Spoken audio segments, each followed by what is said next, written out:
Un amen prolongé.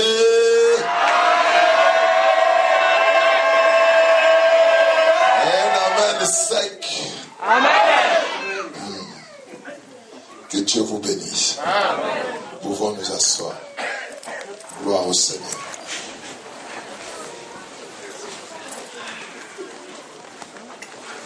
Je rends grâce à Dieu cet après-midi pour m'avoir accordé encore une fois l'opportunité de partager la parole de Dieu avec vous. Pour moi, c'est un honneur d'être reçu à l'église et de prêcher l'évangile. Amen. Amen. Et je suis vraiment content de me retrouver au milieu de vous. Je crois que dans la volonté de Dieu, cela a déjà été inscrit ainsi dans le plan de Dieu pour que je sois celui qui va vous apporter l'évangile aujourd'hui. Et je dis merci au pasteur Kelly, qui est un homme sensible et qui sait voyager dans l'esprit et qui sait faire des choses selon que Dieu lui parle. Amen. Que Dieu soit loué. Nous allons ouvrir nos Bibles dans le livre de Matthieu, chapitre 13. Matthieu, chapitre 13. Nous allons lire un parabole. Ces derniers temps, Dieu m'a mis à cœur de faire lire la Bible aux gens. Parce que beaucoup de gens ne lisent pas trop la Bible. Donc quand on vient à l'église, on en profite pour lire la parole de Dieu. Amen. Amen. Donc, nous lisons Matthieu chapitre 13. D'abord, j'ai donné ce texte et nous allons le lire en tant que parabole et nous allons aussi lire ça dans l'interprétation. Comment est-ce que Jésus a interprété lui-même ces paraboles. Matthieu chapitre 13, nous lisons à partir du verset 24 jusqu'au verset 30. La Bible dit ceci, nous allons lire ensemble avec tous ceux qui ont des Bibles. Même si tu n'as pas une Bible, tu vas nous suivre. C'est très important. Hier, nous avons parlé sur les livres. Les livres, la Bible. Le christianisme, c'est une vie que nous avons reçue par Jésus-Christ au travers de ces livres. Il faut lire les livres. La Bible dit, heureux celui qui lit et ceux qui entendent les paroles de ces livres. Il faut lire ça. Nous lisons ensemble à haute voix Matthieu chapitre 13, verset 24 jusqu'au verset 30. 1, 2, 3, 4. Come on. Il leur proposa une autre parabole et il dit, le royaume des cieux est semblable à un homme qui a semé une bonne sémence dans son champ. Mais quand les gens dormaient, son ennemi vint, séma de l'ivraie parmi le blé et s'en alla. Lorsque l'herbe lui poussait et donnait du fruit, il venait par lui aussi. Les serviteurs du maître de la maison vinrent lui dire, Seigneur, n'as-tu pas semé de la bonne sémence dans ton champ? D'où vient donc qu'il y a de l'ivraie? Il leur répondit, C'est l'ennemi qui a fait cela. Et les serviteurs lui dirent, veux-tu que nous allions arracher? non, il dit, De peur qu'en arrachant l'ivraie, vous ne déracinez en même temps le blé. laissez voir ensemble l'un et l'autre jusqu'à la moisson. Et à l'époque de la moisson, je dirai au moissonneur, arrachez d'abord l'ivraie et liez-la en germe pour la brûler, mais amassez le blé dans son régué. Amen. Amen. Nous lisons encore. Maintenant l'interprétation. Du verset 37 jusqu'au verset 43. Come on. Il leur répondit, celui qui sème la bonne sémence, c'est le Fils de l'homme. Le champ, c'est le monde. La bonne sémence, ce sont les fils du royaume. L'ivraie, ce sont les fils du mal. L'ennemi qui l'a sémé, c'est le diable. La moisson, c'est la fin du monde. Les moissonneurs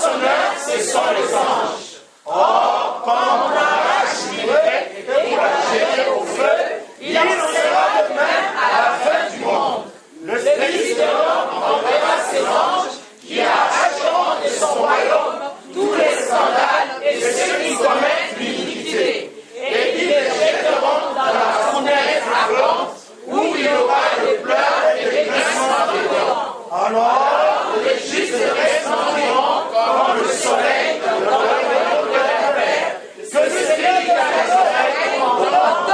Acclame pour toi-même. Dis quand même bien. Vous sentez quand vous lisez la Bible, vous sentez une joie dans votre cœur. Parce que c'est pas seulement un livre, mais c'est une vie. Dites amen bien. Hier, nous avons partagé avec les bien-aimés la parole du livre. Là où le Christ dit, tu n'as voulu ni sacrifice, ni offrande, mais tu m'as formé un corps. Dans les rouleaux du livre, il est question de moi. Alléluia. Dites amen bien. Celui qui aime Jésus doit aimer ses livres.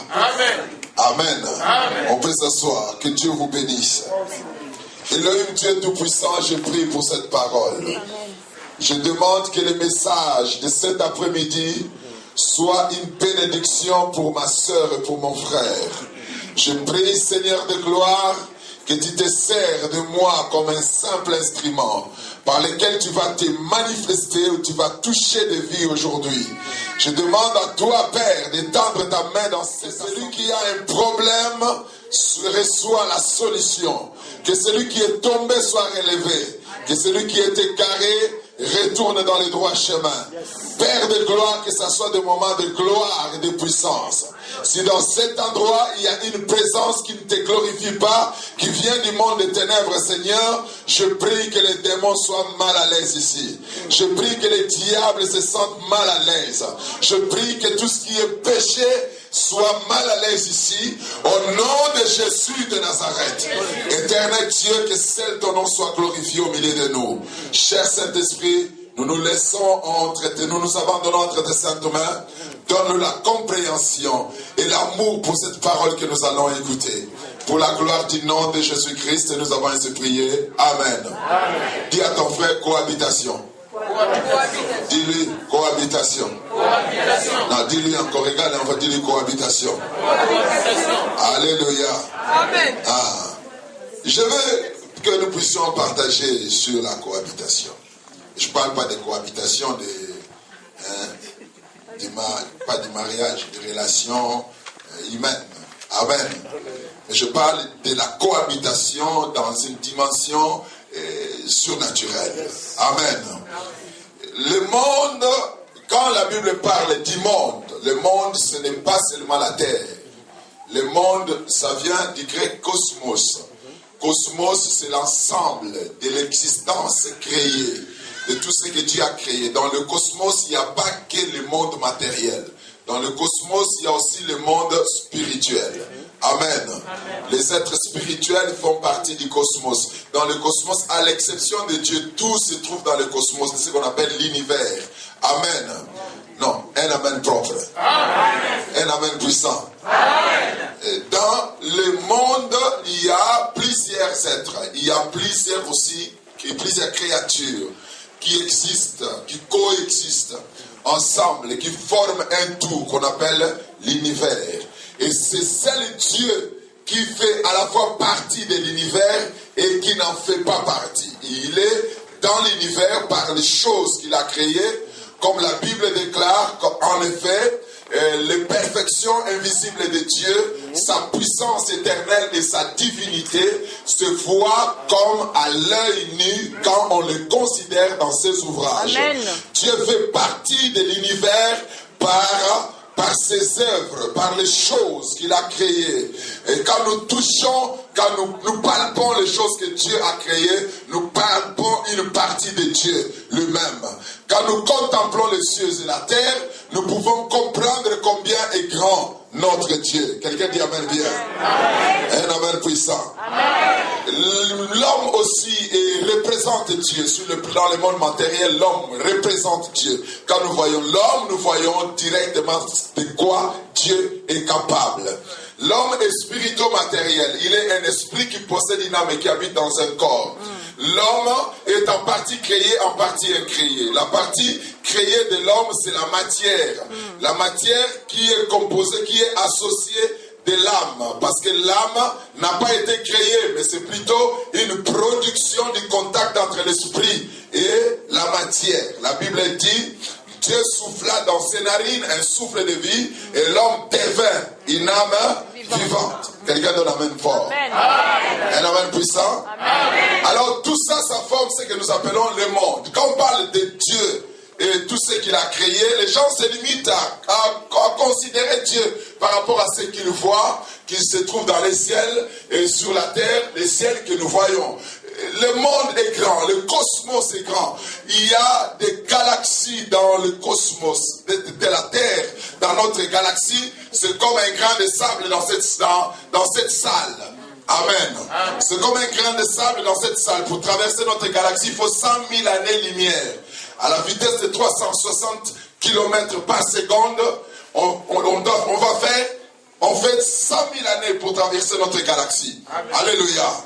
Tout cela représente la puissance de Dieu. Combien Dieu est grand et capable de faire des choses. Dites amen bien. Amen. Je ne crois pas à la puissance de Dieu seulement quand je vois les aveugles voir, ou les paralytiques marcher, ou une femme stérile qui arrive à avoir un enfant, ou soit quelqu'un qui n'avait pas de papier, à ce papier, surtout dans la dimension des papiers, même les gens qui ne connaissent pas Dieu ont leur papier.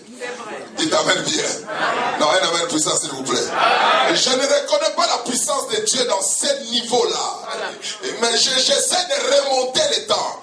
D'aller à l'époque où rien n'existait. Où il n'y avait que Dieu et le vide. Quelqu'un me dit un amen fort. Où il y avait le néant. Là, il n'y avait rien. Et dans ces rien-là, Dieu a appelé à l'existence les choses qui n'existent pas. Et quand je parle de choses, quand les gens parlent de choses, ils voient les choses seulement comme étant des petites choses, des petites créatures. Mais les choses, Dieu appelle, j'aime ça, Dieu appelle toutes choses. Alléluia, dites amen bien. Même notre galaxie, Dieu appelle ça chose. Non, dites amen bien. Non, un amen puissant s'il vous plaît. Notre galaxie, Dieu appelle ça chose. La terre, Dieu l'appelle chose. C'est pas grand pour Dieu.